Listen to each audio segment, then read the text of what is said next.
দর্শক বন্ধুরা দেখেন মাছটা কত সুন্দর ভাজা হয়েছে আর একদম উল্টে যাচ্ছে।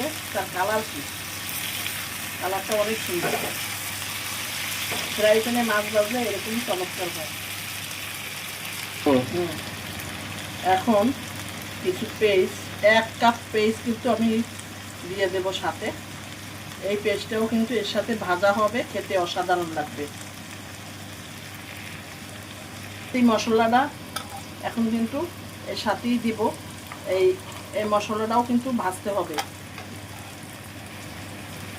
এই মাঝামাঝি এখন পাশ দিয়ে আর একটু তেল দিয়ে দিই।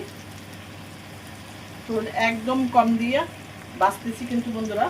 দেখেন ফ্রাই প্যানের তেল কিন্তু বেশি টানে না। এখন রান্না শেষ হোক, তারপর আবার দেখাইতেছি।